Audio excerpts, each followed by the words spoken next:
Hello everyone, welcome to the channel Enlightening World. Today we are going to do poem number 2, that is Elementary School Classroom in Islam, from your book Flamingo. It is lesson number 2 and this poem is written by Sir Stephen Harold Spender. आप short में भी लिख सकते हैं. His name is Stephen Spender as mentioned in the book. And if we talk about the poet's name, तो they are very important. आपको learn करने पड़ेंगे because exams में generally पूछा जाता है poet का नाम या फिर author का नाम, so you have to learn them. Let's study more about Stephen Spender. He was born in 1909 in England. He was an English poet, novelist and essayist. वो English poems लिखा करते थे, novels भी लिखा करते थे और बहुत सारे essays भी उन्होंने लिखे हैं. He generally focus on the themes of social justice and class struggle. अगर देखा जाए तो उनके वर्क में जो जितना भी उन्होंने अभी तक poems या novels लिखी हैं या essays लिखे हैं, जो theme होती है that is based on social justice and class struggle. Moving on to the next part, let's study more about the poem. I'm not talking about the text. अभी हम सिर्फ पोम के बारे में डिस्कस करते हैं कि ये पोम है किसके बारे में, क्या चीज़ इसके अंदर हम पढ़ने वाले हैं और क्या चीज़ हम इसके अंदर डिस्कस करने वाले हैं. So this poem was first published in 1964 in Stephen Spender Selected Poems. एक बुक थी उनकी, स्टीफन स्पेंडर सिलेक्टेड पोम्स, एक वर्क था उनका जिसमें ये पहली बार 1964 में पब्लिश हुई थी. And this is the best example of Stephen's political voice resonating through a poem. What is political voice? आप जब किसी सोसाइटी के किसी एक इशू के ऊपर when you are targeting an issue, तो इसको कहीं ना कहीं पॉलिटिकल वॉइस कहते हैं, क्योंकि कहीं ना कहीं हम देखेंगे कि जो लोग थोड़ा सा पॉलिटिक्स से रिलेटेड है या गवर्नमेंट से रिलेटेड है, तो वो कहीं ना कहीं इसमें टारगेट किया है स्टीफन स्पेंडर ने इस पोम में. सो ये पहली पोम थी जिसमें उन्होंने इस तरह की पॉलिटिकल वॉइस को बहुत अच्छे से रेजोनेट किया, मतलब रिफ्लेक्ट किया है. इस पोएम के थ्रू उन्होंने एग्जिस्टेंस पॉलिटिक्स के ड्रॉबैक्स, जो वहाँ पे उस समय जो हम सेटिंग्स के बारे में पढ़ेंगे, आप कह सकते हो मे बी इंग्लैंड के बारे में बात की हो उन्होंने, एंड कहीं ना कहीं ये सब प्रॉब्लम्स इंडिया में भी हैं और ऑल ओवर द वर्ल्ड है. स्पेंडर बिलीव करते हैं कि हर जगह ही ये प्रॉब्लम जो है वर्ल्ड में फैलती जा रही है and we have to do something about it. So इस पोम के थ्रू उन्होंने एग्जिस्टिंग पॉलिटिक्स के ड्रॉबैक्स और लिमिटेशंस को भी देखा है, उनकी कमियां उन्होंने आप हमारे सामने रखी हैं एंड उन्हें बहुत ही अच्छे तरीके से, बहुत ही इजी वे में एक्सप्रेस किया है. ये poem actually civil right movements चल रहा था यूएसए में, उस समय पर लिखी गई थी एंड उस टाइम पर अमेरिकन एजुकेशन में रेस इश्यूज या जाति को लेकर, जो हम रेस की बात करते हैं, उस समय बहुत सारी प्रॉब्लम्स के बारे में बात होती थी और उसी की फाइट चल रही थी. इसी के साथ सोसाइटी में इनजस्टिस बहुत ज़्यादा चल रहा था जिसमें लोगों को उनके राइट्स नहीं मिल पाते हैं. सो इन दोनों प्रॉब्लम्स को स्टीफन ने अपने पोम में पोर्ट्रे किया है. जब लोग सिविल राइट मूवमेंट्स में जिन जिन इश्यूज़ के ऊपर लड़ रहे थे, उसी इशू को उन्होंने अपनी पोम में, अपने नॉवेल्स में काफ़ी अच्छे से पोर्ट्रे किया है. और वो कहते हैं कि किसी एक कंट्री के रेस की बात नहीं है, ये दुनिया के ऑलमोस्ट हर कोने पर सोशल जस्टिस की प्रॉब्लम काफ़ी ज़्यादा अब बढ़ रही है. So we all have to take a step, we all have to find a solution about this. Now let's move on to the theme, and there are two major themes which are being highlighted by Stephen Spender in this poem. Number one is poverty. Description से ही clearly पता चलेगा as उन्होंने छोटी छोटी details के साथ poverty को show किया है. जब हम ये पोम पढ़ेंगे, जब इसके टेक्स्ट में पढ़ेंगे, एक एक लाइन में उन्होंने इतनी डिटेल्स के साथ हमें बताया है कि किस तरह से पॉवर्टी से वो बच्चे जो हैं इस्लाम के, वो फेस कर रहे हैं, उनको कितना ज़्यादा स्ट्रगल करना पड़ रहा है. जैसे पॉवर्टी की वजह से और क्या प्रॉब्लम्स होती हैं वो भी उन्होंने हाईलाइट किए हैं यहाँ पे. जैसे प्रॉपर नरिशमेंट ना मिल पाना, वो जिस तरह की वो प्रॉब्लम्स, और उन बच्चों का जो पेल फेस हो जाना, किसी भी बच्चे के फेस पर हैप्पीनेस या कॉन्फिडेंस नहीं. और ये सब क्यों होता है? When you are not able to get your rights, या फिर when you are actually covered under the burden of poverty. जब आप गरीबी के उसमें आप पूरा फेस कर रहे होते हो, उसको स्ट्रगल कर रहे होते हो, तो ये सब प्रॉब्लम्स हमें देखने को मिलती हैं. और उस समय बच्चे के अंदर एक जो नॉर्मल इनोसेंस और हैप्पीनेस देखने को मिलती है दूसरे बच्चों में, वो इस पोम में जिन बच्चों की वो बात कर रहे हैं उसमें देखने को नहीं मिलेगी. सेकेंड, अगर हम थीम की बात करें तो थोड़ा बहुत कम्युनिज्म एंड एजुकेशन, जिनके ऊपर बहुत ही अच्छे से स्टीफन स्पेंडर ने बात करी है.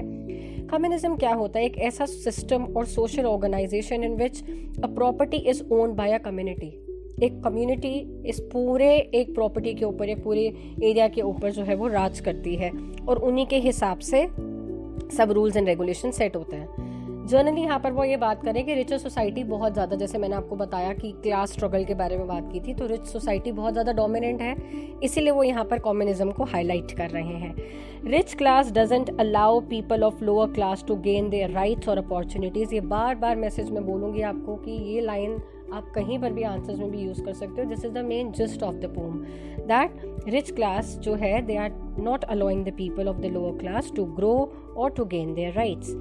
एजुकेशन को भी इसका पार्ट बना दिया है, फेक वर्ल्ड क्रिएट किया है, लोगों को ये दिखा रहे हैं कि हम लोग स्लम के बच्चों के लिए बहुत कुछ कर रहे हैं, बट रियलिटी अगर देखा जाए तो उन बच्चों को कोई एजुकेशन नहीं मिल रही है, कोई भी राइट्स नहीं मिल रहे हैं। सिर्फ एक फेक वर्ल्ड क्रिएट किया हुआ है दैट येस बीइंग गवर्नमेंट हम लोग इनके लिए बहुत कुछ कर रहे हैं, प्लीज़ हमें वोट दीजिए। बट जब हम रियलिटी देखते हैं तो there is nothing happening in the government schools, there is nothing happening for these slum children. इन बच्चों को कुछ भी नहीं मिल रहा।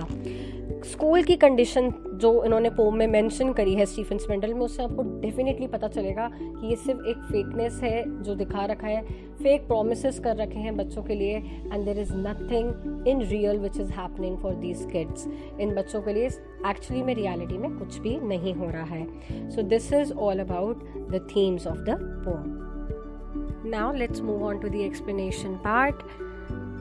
सबसे इम्पॉर्टेंट चीज़ इस पोम की है कि एक एक लाइन बहुत इम्पॉर्टेंट है। मैं एक एक लाइन को डिटेल में समझाऊंगी क्योंकि इसके अंदर फिगर ऑफ स्पीच भी बहुत ज़्यादा है, तो कहाँ पर सिमिली, कहाँ पर मेटाफर यूज़ हुआ है, ये आपको साथ साथ बताया जाएगा। तो प्लीज़ नोट्स देखते रहिए एंड लाइन्स को ध्यान से सुनेंगे। I will explain it stanza wise. There are 4 stanzas in this poem. So मैं paragraph wise आपको explain करूँगी. First I will read the stanza and then I will explain line wise line. Okay? So let's move on to the explanation part. Far, far from gusty waves, these children's faces, like rootless weeds, the hair torn round their pallor, the tall girl with her weighed down head, the paper-seeming boy with rat's eyes, the stunted, unlucky heir of twisted bones, reciting a father's gnarled disease, his lesson from his desk at back of the dim class, one unnoted, sweet and young.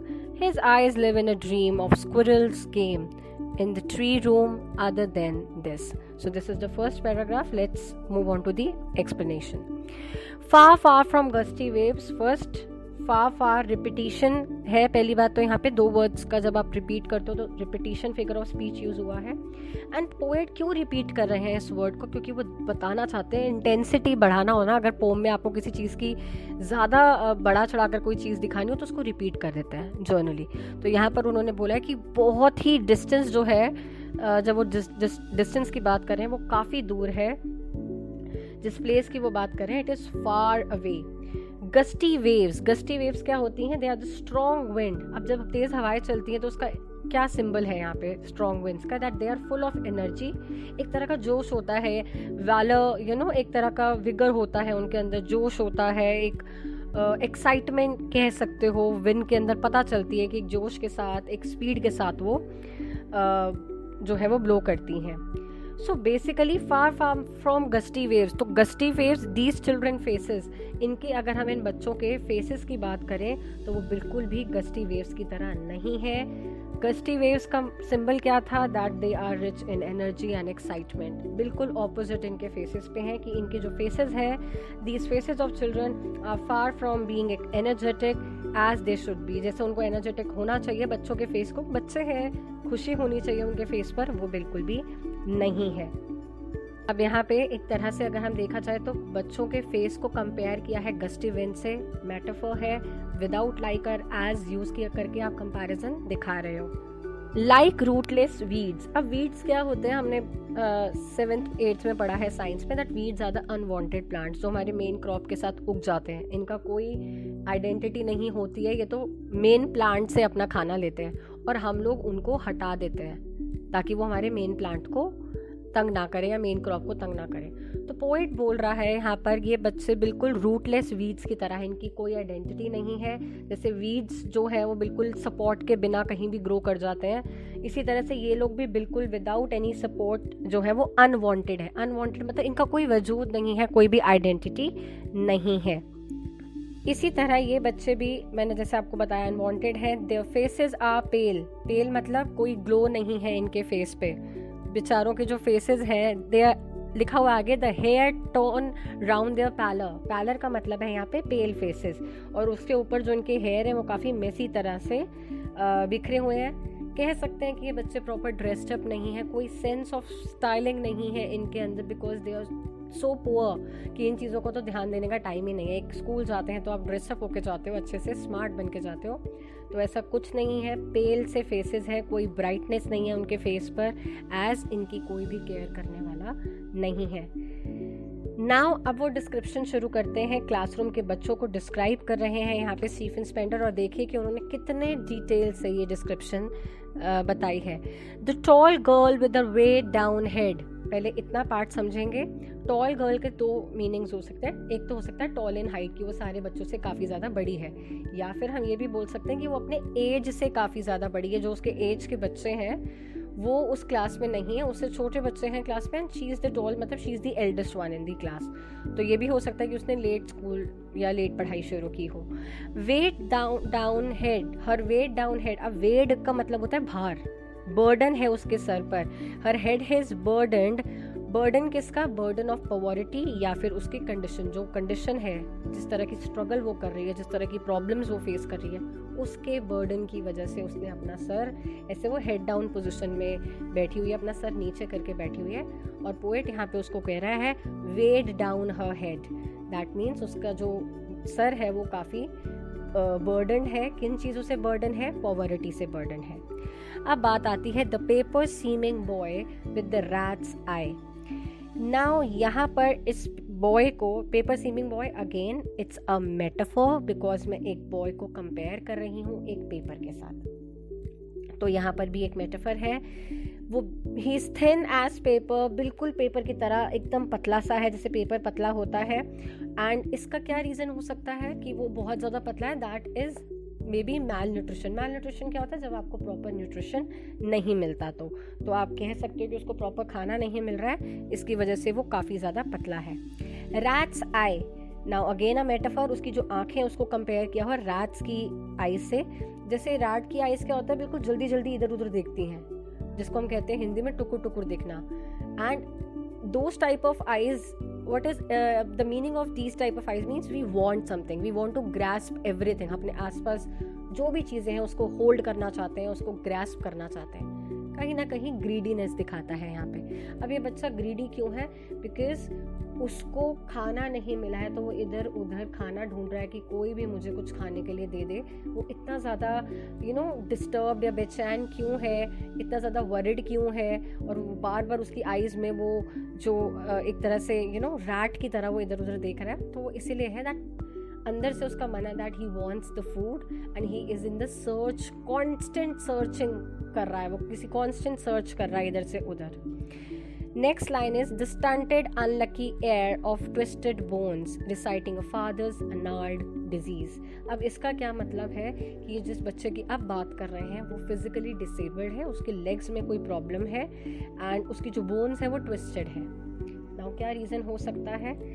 पहले जो reason pome में दिया हुआ है that it is inherited from his father. ये जो disease उसको मिली है वो उसको अपने फादर से मिली है।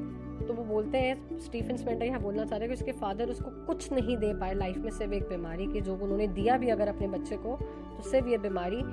अपने टाइम पे भी उन्होंने ध्यान नहीं रखा होगा क्योंकि वो पुअर थे, और यही क्लास स्ट्रगल होता है। अगर आप पुअर हो तो आपके बच्चों को भी कहीं ना कहीं वही चीज़ फेस करनी पड़ती है। तो यहीं पर वो स्टीफन स्पेंडर इस चीज़ को हाईलाइट कर रहे हैं कि he has not taken care of himself. इसके फादर ने अपना ध्यान नहीं रखा, वो जो प्रॉब्लम है वो बेटे में भी आई, और उसका भी अब ट्रीटमेंट नहीं कर पा रहे हैं because they don't have money. So वो अपनी फादर की नार्ड डिजीज़ को डिपिक्ट कर रहा है। And his lesson from his desk, reciting his lesson. अब क्योंकि because he is not able to stand straight, ना वो खड़ा हो सकता है सीधा, तो वो सिर्फ अपने डेस्क पर ही बैठे हुए अपने लेसन को रिसाइट कर रहा है या लर्न कर रहा है या अपने लेसन को रीड कर रहा है। Now the next line is at back of the dim class, very important. It is depicting the background of the class, that the background of the class is dark, there is no proper lightning. हम जब school में जाते हैं तो कितना ध्यान रखा जाता है बच्चों की लाइटनिंग के लिए कि लाइटनिंग प्रॉपर होनी चाहिए, अदरवाइज बच्चों की आइज़ ख़राब ना हो जाए। यहाँ तो एनवायरनमेंट ही पूरा डिम था, बाहर भी कोई प्रॉपर सनलाइट अच्छे से नहीं आ रही है, एकदम बंद सा रूम है जहाँ पे बैकग्राउंड बहुत ज़्यादा डार्क है। अब इन सब से अलग अगर हम बात करें, one unnoticed feat and young boy, इन सब से अलग एक और लड़का है जो लास्ट सीट पर बैठा है, इसीलिए उसको हम अननोटेड बोल रहे हैं। अननोटेड मतलब अननोटिसेबल, उसको नोटिस नहीं किया जाता बिकॉज वो लास्ट सीट पे अकेला चुपचाप शांत सा बैठा हुआ है, एंड दैट्स वाई उसको एक थोड़ा सा स्टीफन स्पिनर ने अलग सा दिखाया है। ये अलग इसलिए भी है बिकॉज इसकी आइज़ में ड्रीम है, यहाँ पे लिखा हुआ is his eyes live in a dream. बहुत ज़रूरी होता है अपनी लाइफ को आगे लेकर जाने के लिए सपने देखना बहुत ज़रूरी है। अभी तक उन्होंने जितने बच्चों की बात करी सब कहीं ना कहीं परेशान है या अपनी ही चीज़ों को, अपने बर्डन से माइंड के कहीं ना कहीं सैड हैं और बहुत ज़्यादा दुखी हैं। ये भी प्रॉब्लम में है, लेकिन इसके अंदर एक पॉजिटिव नोट दिखाया है स्टीफन स्पिनर ने, that he is having a dream. और वो ड्रीम क्या है, वो एक विंडो से बाहर एक स्क्विरल को देख रहा होता है, एक स्क्विरल गेम को नोटिस कर रहा होता है। वो क्या गेम होती है कि स्क्विरल कितना फ्रीली अपने ट्री रूम से अंदर बाहर अच्छे से इजीली कर पा रही है, फ्रीली मूव कर पा रही है। तो वो उस स्क्विरल को देखकर ये मन में सोच रहा है, ये ड्रीम कर रहा है कि काश I can also be this much free and I can also escape from this world. Escape का मतलब है कि मैं भी इस वर्ल्ड से बाहर निकल सकूं, मैं भी इस वर्ल्ड से कहीं बाहर जाकर अपनी एक आइडेंटिटी बना सकूं और इसी फ्रीडम को फील कर सकूं। So this is all about the first paragraph. I hope it is clear to you. Moving on to the next paragraph. On saw cream walls, donations, Shakespeare's head, cloudless at dawn, civilized dome, riding all cities, belt, flowery, Tyrolese valley, open-handed map, awarding the world its world. And yet, for these children, these windows, not this map, their world, where all their futures painted with the fog, a narrow street sealed in with a lit sky, far, far from rivers, capes and stars of words. So it's very, very important paragraph. So the first two lines are depicting the condition of the classroom. वो बिल्कुल बता रहे हैं कि किस तरह के classrooms थे उन बच्चों के। तो हम पढ़ते हैं, वॉल्स आर डर्टी। सार क्रीम वॉल्स का मतलब है पेंट भी नहीं करा रखा है ढंग से, बिल्कुल क्रीमिश कलर की वॉल्स हैं। एंड सार का मतलब एक तरह से यही वो बताना चाह रहे हैं कि the conditions of the walls are is not good. Now it is not maintain properly, paint नहीं कर रखा है, येलो कलर की है। सो यहाँ पर आप बोल सकते हो कि कहीं ना कहीं मेटाफर यूज़ हुआ है, सार क्रीम वॉल्स। Shakespeare's head. अब ये शेक्सपियर्स हेड की बात क्या कर रहे हैं, अब मैं आपको बता रही हूँ कि क्लास में जो पोस्टर्स लगाए होते हैं उसमें से पहला पोस्टर है शेक्सपियर का जो लगा रखा है। एंड ये सारे के सारे पोस्टर्स बड़े बड़े लोगों ने, जो रिच सोसाइटी के लोग हैं या गवर्नमेंट के लोग हैं, उन्होंने डोनेट किया हुआ है। One such poster is of Shakespeare. इस तरह के बहुत सारे पोस्टर्स हैं, उसमें से एक पोस्टर शेक्सपियर का है। His head in picture is bold. Bold means उनके बाल नहीं दिखा रखे, बिल्कुल इस तरह से एकदम जैसे विदाउट हेयर जो हमारा हेड दिखता है उसी तरह से शेक्सपियर का हेड जो है दिखा रखा है।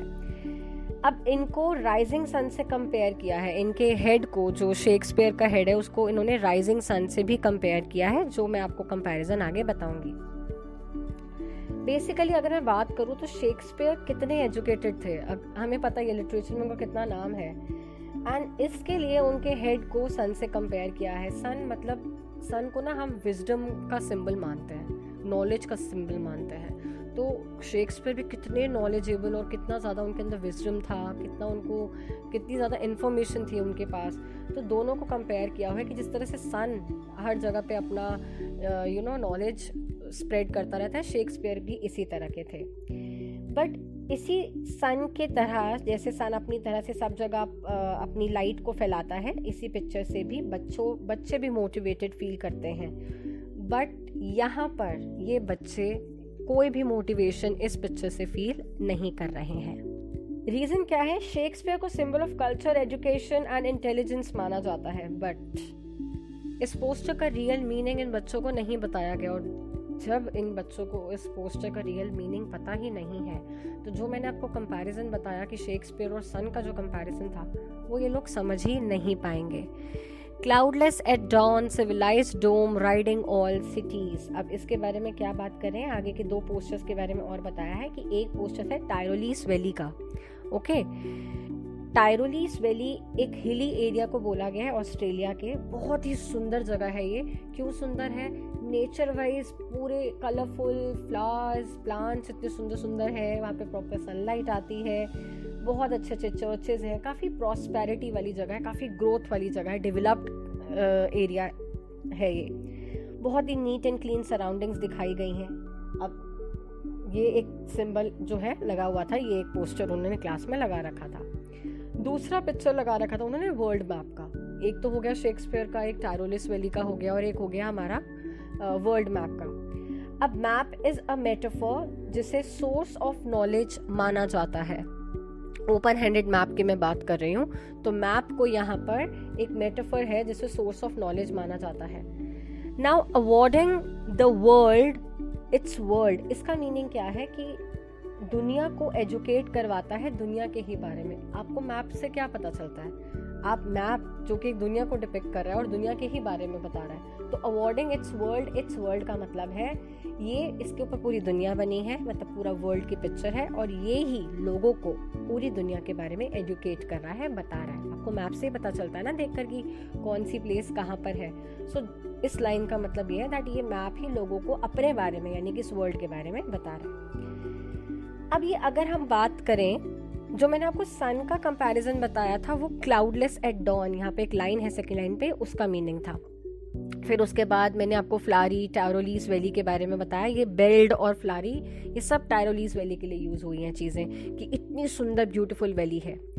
ये सब चीज़ों की अगर हम बात करें कि जो मैंने पोस्टर्स अभी आपको बताए शेक्सपियर का या टायरोलीस वैली का या वर्ल्ड मैप का, ये सब इनके लिए, इन बच्चों के लिए जो स्लम के बच्चे हैं, किसी भी मतलब के नहीं है।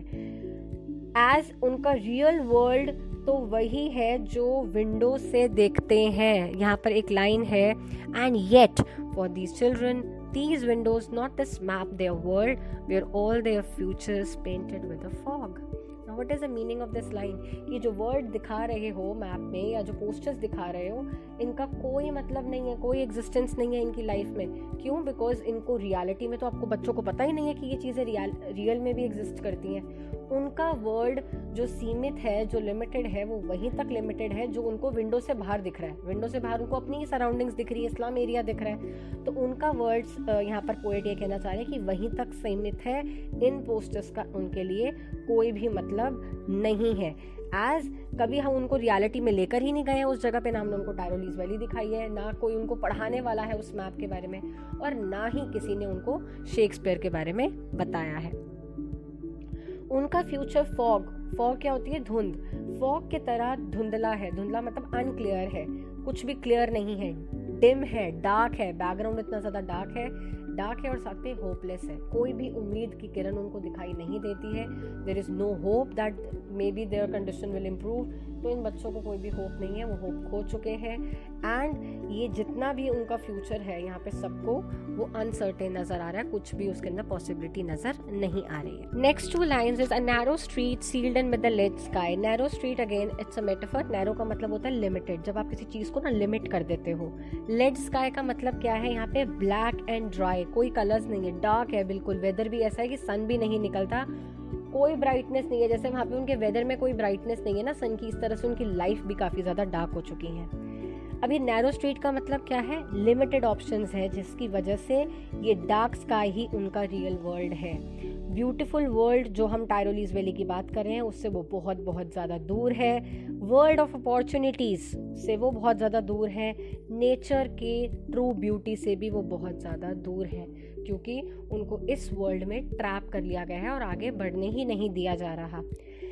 अब लास्ट लाइन बोलते हैं फार फ्रॉम रिवर्सकेप्स, मतलब कि अगर हम ट्रू नेचर की भी बात करें ना, जो ये रिवर्स क्या होती हैं, सुंदर सुंदर झरने क्या होते हैं, पार्क्स क्या होते हैं, they are not even aware of anything, because उनके लिए तो ये स्लम ही उनकी रियल दुनिया है। और ये नैरो स्ट्रीट है एक, इसी में ही बंद होकर रह गए हैं, वो इतनी ही लिमिटेड उनकी जो है वो अब उनकी जो अपॉर्चुनिटीज़ है उनको इतना ही लिमिट कर दिया गया, और उनका स्काई भी बिल्कुल डार्क स्काई है, क्लियर है ही नहीं, जैसे धुंधला कर दिया हो सब कुछ।